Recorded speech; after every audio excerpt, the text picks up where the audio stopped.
Bienvenidos a otra exploración a fondo. Hoy viajamos a Singapur, esa ciudad-estado insular que la verdad no deja de sorprender. Hola, sí, la verdad es que es un sitio único. Tenemos una base de información muy completa, casi enciclopédica. Y bueno, la idea es desgranar un poco las claves de este lugar. Su historia, que es movidita, su modelo de gobierno tan particular, esa economía potentísima y, cómo no, su cultura, que es un crisol increíble. Exacto. Un buen punto de partida es ese dato que siempre llama la atención, el PIB per cápita. Ajustado por poder adquisitivo suele estar en la cima mundial. Es que choca, ¿verdad? Un país tan pequeño, tan densamente poblado. De los más densos del mundo, sí. Pero a la vez han cultivado esa imagen de ciudad-jardín, muy verde todo. Eso es fruto de una planificación, bueno, muy pensada durante décadas. Totalmente. Y claro, está el nombre. Singapura, Ciudad León, viene del sánscrito. Ahí quería ir yo, los orígenes. Porque está la leyenda famosa del príncipe de Sumatra, ¿no? Sangnila Utama. Eso es. La historia que cuentan es que vio un animal, creyó que era un león y de ahí el nombre en el siglo XIII. Pero, leones allí como que no ha habido nunca, ¿no? Efectivamente, es una leyenda bonita, pero históricamente poco probable. Lo que sí sabemos es que en el siglo XIV era un puerto importante llamado Temasek. Temasek. ¿Y eso qué significa? Podría ser ciudad del mar en malayo antiguo. Era un punto clave en las rutas comerciales de la zona, bajo influencia de imperios como el Majapahit, parte de lo que llaman la Indosfera. Ya. ¿Y qué pasó con Temasek? ¿Cómo se convirtió en Singapur? Pues parece que a finales del siglo XIV entró en declive. Hay teorías. Una dice que su último gobernante, Parameswara, huyó y fundó Malaca. Ah, interesante. Y otra hipótesis relaciona el nombre Singapura no con un león animal, sino con un trono de león, un Singhasana, que Parameswara pudo tener en Palembang. Quizás renombró Temasek en recuerdo de eso. O sea que el origen del nombre es un poco nebuloso. Sí, hay debate. Lo cierto es que después de un ataque portugués en 1613, la isla quedó bastante olvidada, durante casi 2 siglos. Nominalmente era parte del sultanato de Johor, pero sin mucha relevancia. Hasta que apareció un tal Sir Stamford Raffles. Exacto. 1819. Él sí que vio el potencial estratégico al momento. La ubicación, justo en el estrecho de Malaca, era perfecta. Y fue listo, ¿no? Negoció. Muy hábil. El sultanato local estaba dividido. Raffles apoyó un candidato al trono, Tengkulon, que luego fue el sultán Hussein, a cambio de permiso para establecer un puesto comercial británico. Y eso fue rápido. El acuerdo inicial, el 6 de febrero de 1819. Pero es que solo 5 años más tarde, en 1824, mediante otro tratado, los británicos ya controlaban toda la isla, cesión completa. Vaya. Y a partir de ahí, el despegue. Exponencial. Se convirtió en un imán. Llegaron inmigrantes de todas partes, pero sobre todo chinos.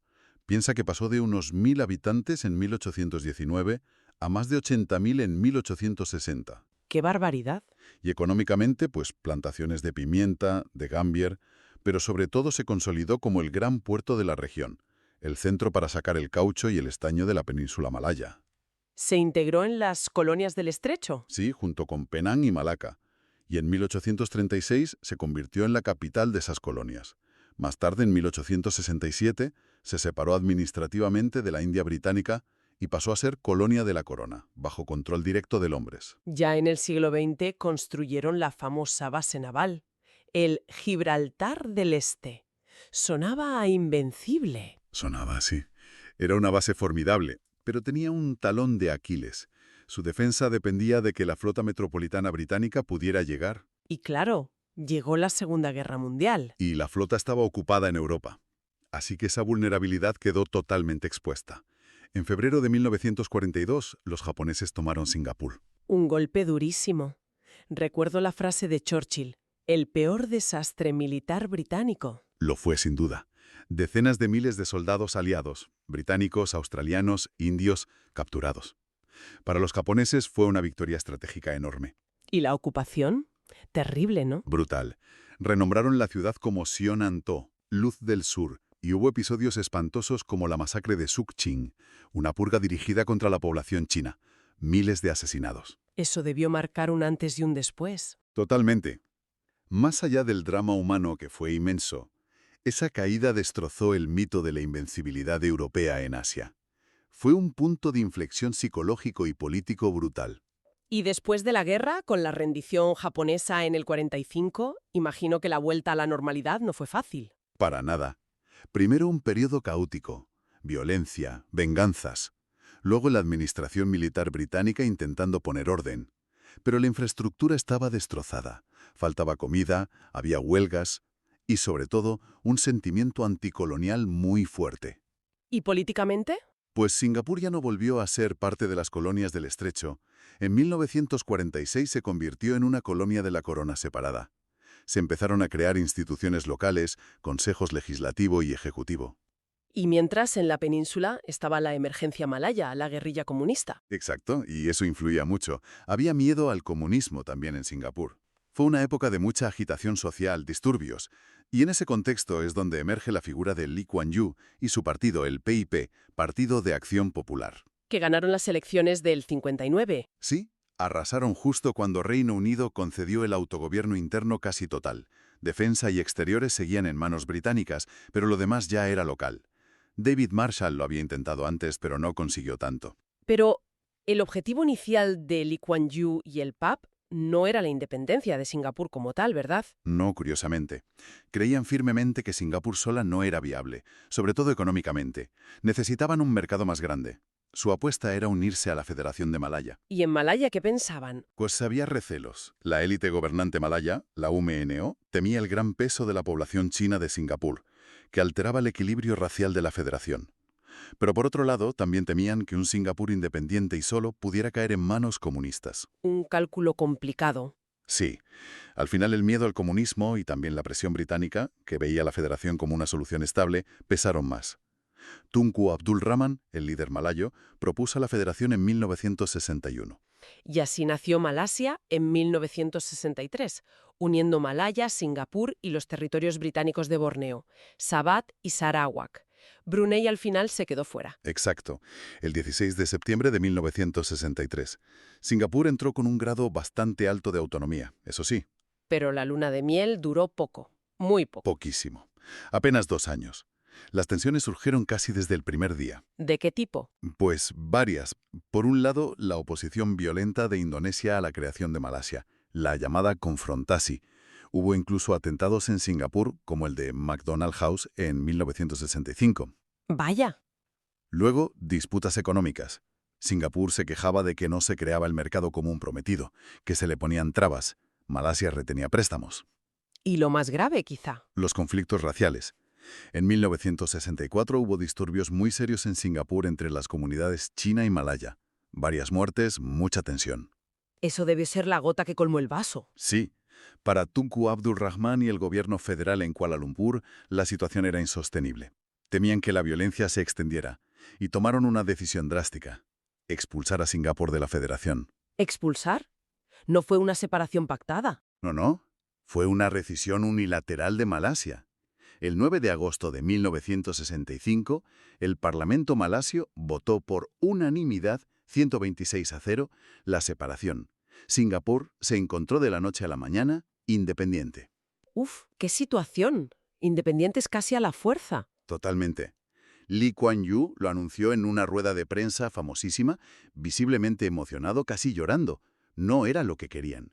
Se sentían abandonados, vulnerables. Claro, una isla pequeña, sin recursos naturales, sin agua casi, con una población dividida y rodeada de vecinos que no eran precisamente amigos en ese momento. El panorama era desolador. Exacto. Ese sentimiento de vulnerabilidad extrema, de que la supervivencia misma estaba en juego, fue paradójicamente el gran motor de Singapur a partir de entonces. Se pusieron las pilas, ¿no? Vaya si lo hicieron. Bajo el liderazgo férreo, casi autoritario a veces, de Lee Kuan Yew, el gobierno del PAP se centró obsesivamente en 2 o 3 cosas: crecimiento económico a toda costa, crear una cohesión social multirracial y construir una identidad nacional desde cero. Y defensa, claro. Y ahí empieza lo que se conoce como el milagro de Singapur. Sí, su transformación en unas pocas décadas fue espectacular. Pasó de ser básicamente un puerto de transbordo con problemas sociales enormes a convertirse en uno de los 4 tigres asiáticos. ¿Cómo lo hicieron?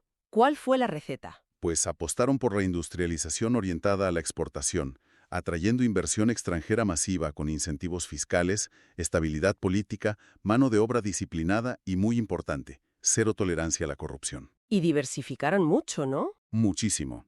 Al principio manufacturas básicas, luego electrónica, después servicios financieros de alto nivel, biotecnología, industria aeroespacial, semiconductores, donde hoy tienen una cuota de mercado mundial importante, como un 11%. Y crearon empresas y marcas propias que son referencia mundial. Totalmente. Singapore Airlines, por ejemplo, o el aeropuerto de Changi, siempre en los rankings de los mejores del mundo, y el puerto de Singapur, que sigue siendo de los más activos globalmente. Invirtieron muchísimo en infraestructuras y en educación. Y todo esto bajo el mismo partido gobernante desde 1959, el PAP. Sí, eso es algo casi único en el mundo. Un dominio político ininterrumpido durante más de 60 años. Se habla de un estado de partido único de facto.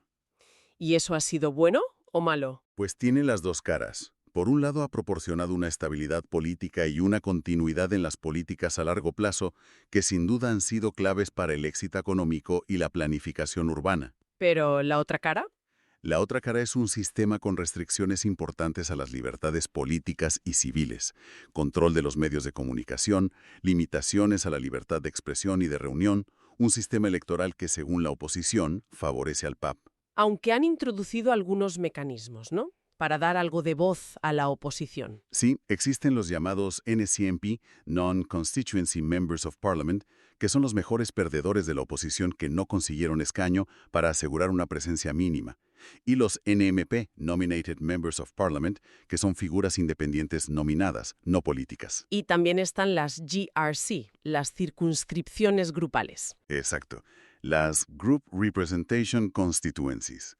Oficialmente se crearon para garantizar la representación de las minorías étnicas, obligando a que los equipos de candidatos en esas circunscripciones incluyan al menos un miembro de una minoría. Pero la oposición dice que eso ayuda al PAP. Argumentan que dificulta a los partidos pequeños presentar equipos completos y fuertes y que permite al PAP arropar a candidatos menos populares con ministros o figuras fuertes. Es un tema de debate constante. Y luego está la figura del presidente. Que se elige directamente desde 1991. Sí, pero no es un presidente con poder ejecutivo como en Estados Unidos o Francia. Es más bien un jefe de Estado con poderes muy específicos y limitados, sobre todo de veto sobre el uso de las reservas financieras del país y sobre nombramientos clave en la administración pública. Y los requisitos para ser candidato son telita. Durísimos. Tienes que haber sido ministro, juez, alto funcionario o CEO de una empresa privada muy grande, con beneficios demostrados durante años. Y no puedes tener afiliación política activa reciente. Y además pueden reservar elecciones para una etnia concreta. Sí, si no ha habido un presidente de esa comunidad, Malaya, India u otras, en los últimos 5 mandatos, la siguiente elección se reserva para candidatos de esa etnia. Así fue como Halima Yacob fue elegida en 2017, sin oposición que cumplieran los requisitos, convirtiéndose en la primera mujer presidenta y la primera malaya en décadas. O sea que el poder real sigue firmemente en el Parlamento y, sobre todo, en el primer ministro y su gabinete. Sin duda, que siempre han sido del PAP. Hemos visto la sucesión. Lee Kuan Yew hasta 1990, luego Goh Chok Tong, después Lee Hsien Loong, hijo de Lee Kuan Yew, desde 2004 y ahora, desde mayo de 2024, Lawrence Wong, la llamada cuarta generación de líderes del PAP. Y cada uno ha tenido que afrontar sus propios desafíos. Claro. Crisis económicas como la asiática del 97, la global de 2008, crisis sanitarias como el SARS o la COVID-19 que golpearon fuerte a una economía tan abierta. Y ahora, debates internos muy vivos sobre el coste de la vida, que es altísimo, la desigualdad, el papel de la inmigración. Aunque el PAP sigue ganando las elecciones con mayorías cómodas. Sí. En las últimas de 2020 obtuvieron algo más del 61% de los votos, pero la oposición, sobre todo el Workers' Party, Partido de los Trabajadores, ha ido ganando terreno, especialmente entre los votantes más jóvenes y urbanos.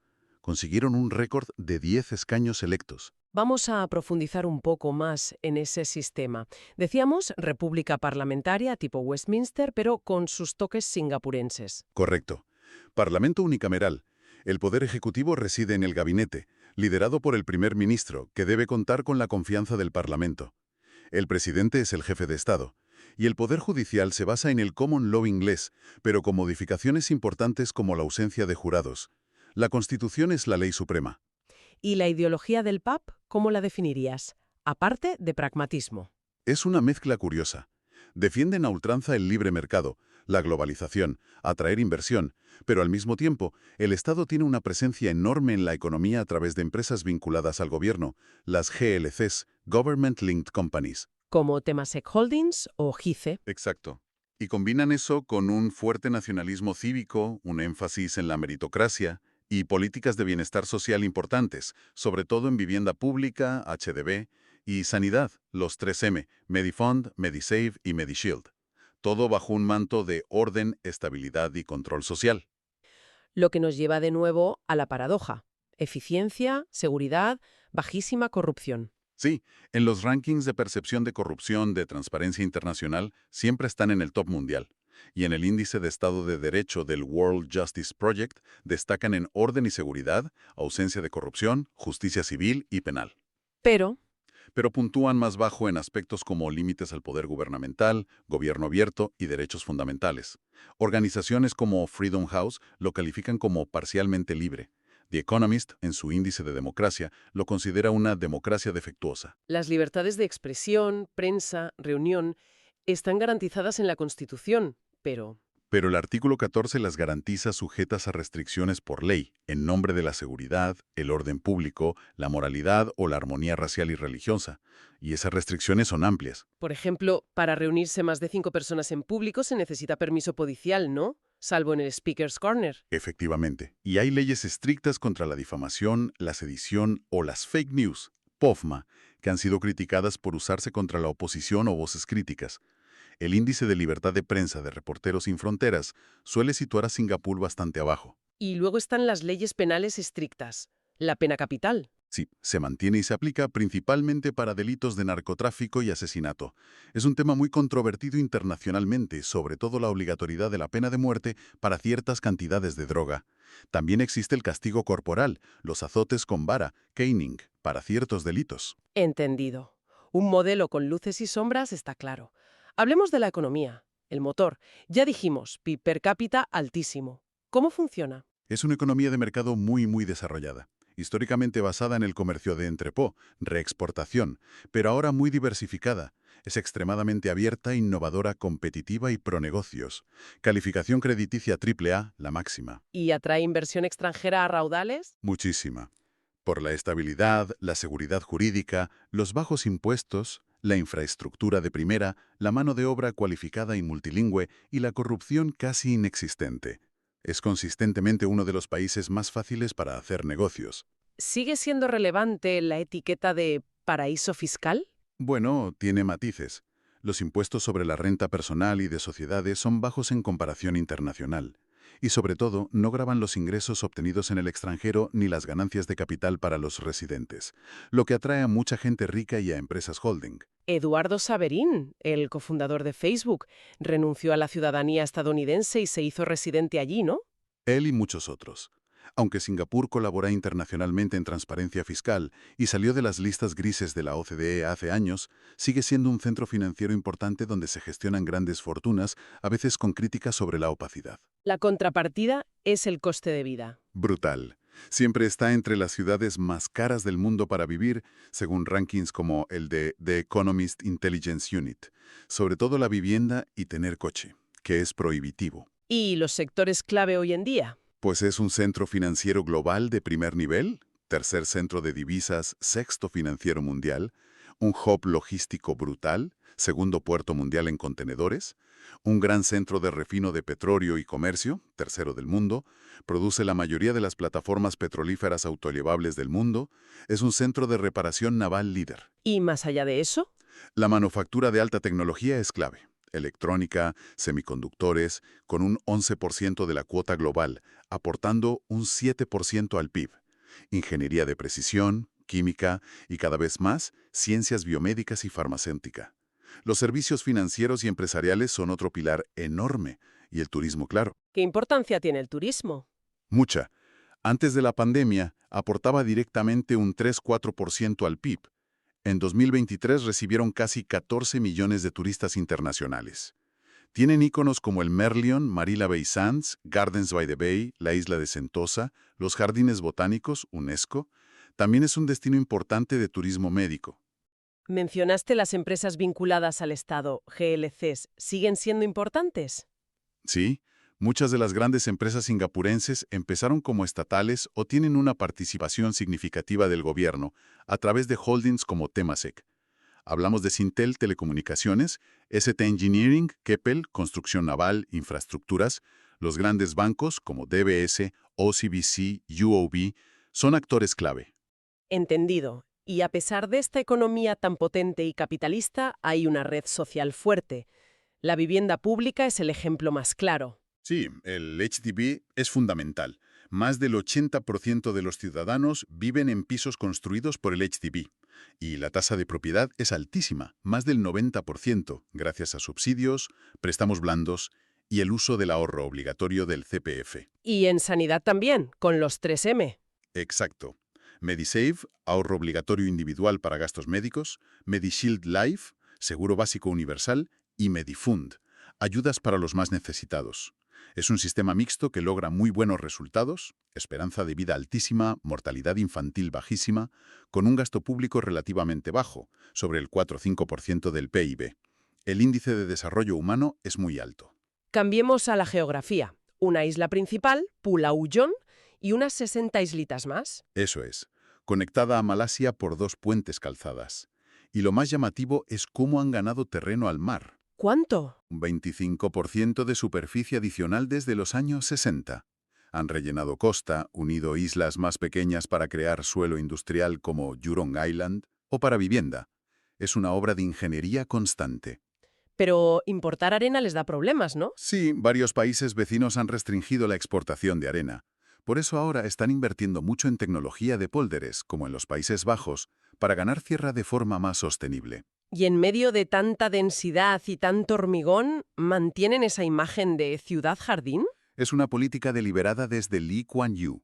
Muchísimo árbol en las calles, parques por todas partes, conectores verdes, reservas naturales como Bukit Timah o Sungai Buloh Wetland Reserve. Casi un 10% del suelo está dedicado a parques y reservas. Y los jardines botánicos son espectaculares, patrimonio de la humanidad. El clima es tropical, sin estaciones, lluvia y humedad todo el año. Sí, selva tropical tipo A de Köppen. Temperaturas muy estables entre 23 y 32 grados. Mucha humedad. La mayor pega climática es el haze, la neblina contaminante que llega a veces entre julio y octubre por los incendios forestales en Indonesia. Y un tema crítico, el agua. Cuestión de seguridad nacional número 1. Tienen muy pocos recursos hídricos propios. Su estrategia es la de los 4 grifos nacionales. ¿Cuáles son? 1. Importación de agua de Johor, Malasia. Pero los acuerdos tienen fecha de caducidad y quieren reducir esa dependencia. 2. Captación de agua de lluvia a gran escala, con embalses urbanos. 3. New Water, agua residual reciclada y ultrapurificada, que ya cubre una parte importante de la demanda no potable y algo de la potable. ¿Y el cuarto? Desalinización. Tienen varias plantas desaladoras de agua de mar. El objetivo es alcanzar la autosuficiencia hídrica para 2061, cuando expira el último acuerdo con Malasia. Es un esfuerzo tecnológico y financiero enorme. Hablaos ahora de la gente. Unos 6 millones en total, has dicho. Sí, pero hay que desglosar. A mediados de 2023 eran unos 5,9 millones. De ellos, solo 3,6 millones son ciudadanos de Singapur.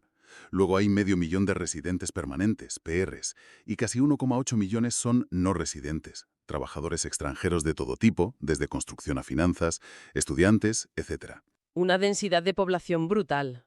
La tercera del mundo, creo. Sí, altísima. Y étnicamente, la composición oficial, el modelo CMIO, chino, malayo, indio, otros, es mayoría de origen chino, 74,3%, malayos, 13,5%, considerados la población indígena, indios, 9,0%, sobre todo tamiles, y un 3,2% de otros, eurasiáticos, etc. El multirracialismo es un pilar ideológico del Estado. Pero tienen un problema demográfico serio con la natalidad. Gravísimo. La tasa de fertilidad es de las más bajas del mundo, rondando 1.0-1.1 hijos por mujer, muy por debajo del nivel de reemplazo, 2.1. Esto significa un envejecimiento muy rápido de la población. La edad mediana ya supera los 42 años. ¿Y las políticas pro natalidad funcionan? Han intentado de todo. Bonos por hijo, ayudas a la vivienda, permisos de paternidad-maternidad generosos, pero con éxito muy limitado. La gente joven retrasa tener hijos o tiene menos, por el coste de vida, las presiones laborales, el cambio de valores. Lo que implica una dependencia enorme de la inmigración. Total. Para mantener la economía y la población activa necesitan atraer talento extranjero y también trabajadores menos cualificados. Casi un 40% de la fuerza laboral no es singapurense. Y esto genera tensiones sociales, debate sobre la identidad nacional, la competencia por empleos y recursos. Y religiosamente, decías que era un crisol. Sí, un estudio del Pew Research Center la calificó como la nación más diversa religiosamente del mundo. Hay de todo y en proporciones significativas. Budistas, la mayoría 31%, gente sin afiliación religiosa 20%, cristianos casi 19%, musulmanes 16%, taoístas y de religión popular china casi 9%, hindúes 5%. ¿Y la convivencia es buena en general? Sí, la armonía religiosa es algo que el Estado promueve y vigila muy de cerca. Hay leyes estrictas contra el discurso de odio religioso. Las principales fiestas de cada comunidad son festivos nacionales. ¿Y los idiomas? 4 oficiales. Inglés, malayo, mandarín y tamil. El inglés funciona como la lengua franca, la lengua de la administración, los negocios y la educación interétnica. Es la más hablada en general. ¿Y el malayo? Es la lengua nacional por razones históricas, simbólicas. El himno nacional Mayula Singapura se canta en malayo. Los comandos militares básicos se dan en malayo. ¿Y la educación es bilingüe? Sí, la política oficial es que todos los estudiantes aprendan inglés y su lengua materna asignada étnicamente. Mandarín para los chinos, malayo para los malayos, tamil para los indios. Aunque en casa cada vez se habla más inglés. Sí, según el último censo, el inglés ya es la lengua más hablada en los hogares, 48.3%, superando al mandarín, 29.9%. El uso de otras variedades chinas como el Hokkien, Teochew o cantonés ha caído mucho. Y luego está el Singlish. El Singlish, esa mezcla coloquial de inglés con palabras y estructuras del malayo, mandarín, tamil. El gobierno lo desaconseja y promueve el inglés estándar, Speak Good English Movement. Pero para muchos singapurenses, el Singlish es un marcador de identidad cultural, algo propio. Hablando de identidad, ¿cómo se crea una cultura común con tanta diversidad? Ha sido un esfuerzo muy consciente y dirigido desde arriba, desde la independencia. Se ha puesto mucho énfasis en la armonía racial y religiosa, en la meritocracia como valor supuestamente neutro y unificador, en el pragmatismo, en la construcción de símbolos nacionales, la bandera, el himno, la orquídea Vanda Miss Joaquín como flor nacional, el merlion. Y también en el control social, lo que algunos llaman estado niñera. Sí, esa reputación de ser un lugar muy ordenado, muy limpio, muy seguro, pero también muy regulado en muchos aspectos de la vida cotidiana. Las artes y la cultura también se promueven, ¿no? Sí, hay un Consejo Nacional de las Artes, muchos museos importantes, la Galería Nacional, el Museo de Arte de Singapur, el Art Science Museum, centros como Esplanet para artes escénicas. Hay una escena literaria, Singlit, en los 4 idiomas oficiales. Y musicalmente, pues de todo. Pop, rock, clásica, la Orquesta Sinfónica de Singapur tiene buen nivel, música étnica. Y la comida. No podemos olvidarnos de la comida. Los hawker centers. Imprescindible. Son el corazón gastronómico y social de Singapur. Centros de comida al aire libre o semi, con decenas de puestos, cada uno especializado en 1 o 2 platos. Arroz con pollo hainanés, considerado plato nacional, laksa, char kway teow, roti prata, nasi lemak. Barato y bueno, dicen. Y con niveles de higiene calificados con letras A, B, C. Incluso hay puestos de hawker con estrellas Michelin. Son patrimonio cultural inmaterial de la UNESCO desde 2020. Reflejan perfectamente esa mezcla cultural. Pasando a otros aspectos. El transporte. Público es excelente. El MRT, metro, es moderno, eficiente, limpio. Complementado por autobuses y LRT, tren ligero. Los taxis son abundantes, lo que es carísimo es tener coche propio. Por el COE, ¿no? El certificado de derecho. Exacto. Es un permiso que se subasta y cuesta una fortuna, además de los impuestos altísimos y los peajes electrónicos urbanos ERP. Busquen limitar la congestión. Conducen por la izquierda, por cierto. Y el cruce con Malasia es el más transitado del mundo. Sí, la calzada Johor-Singapur. Un flujo constante de gente y mercancías. El aeropuerto de Changi es un hub global clave y el puerto, como decíamos, de los más importantes del mundo. La sanidad, ya la comentamos, muy buena. Esperanza de vida de casi 85 años. Sí, de las más altas del mundo. Y la educación, también en la élite mundial según PISA y otros rankings. Un sistema muy competitivo, muy enfocado en resultados y exámenes. El PSLA al final de primaria marca mucho. Instrucción principal en inglés, bilingüismo obligatorio, es también un hub educativo regional. Atrae a muchos estudiantes extranjeros. Derechos humanos, mencionamos la pena de muerte, las libertades limitadas. ¿Algo sobre derechos LGTB? Recientemente, a finales de 2022, derogaron la sección 377A del Código Penal que criminalizaba las relaciones sexuales entre hombres, aunque no se aplicaba en la práctica desde hacía años. Pero al mismo tiempo, blindaron en la Constitución la definición del matrimonio como unión entre hombre y mujer, cerrando la puerta al matrimonio igualitario por ahora. Hay un evento anual importante, Pink Dot, que reivindica derechos LGTB. Y, por último, el ejército, la SAF, Singapore Armed Forces. Pequeño en tamaño, pero muy avanzado tecnológicamente y bien entrenado. Tienen servicio militar obligatorio para todos los hombres, National Service, que es un pilar de la defensa y también de la cohesión nacional. ¿Tienen industria de defensa propia? Sí, bastante potente. ST Engineering. Inicialmente recibieron mucha ayuda de Israel para montar sus fuerzas armadas y mantienen lazos de seguridad estrechos. Debido a la falta de espacio, tienen bases y áreas de entrenamiento en otros países, Australia, Estados Unidos, Taiwán. ¿Y en política exterior, cómo se mueven? Pues con mucho pragmatismo. Su prioridad es la seguridad y estabilidad del sudeste asiático. Son muy activos en ASEAN y APEC. Intentan mantener buenas relaciones con los vecinos, Malasia e Indonesia, aunque a veces hay fricciones. Tienen lazos muy fuertes con EUE en defensa, pero China es su mayor socio comercial. Intentan no tomar partido entre las grandes potencias y a veces ejercen de anfitriones neutrales, como en la cumbre Trump-Kim. Vale, creo que hemos hecho un recorrido bastante completo.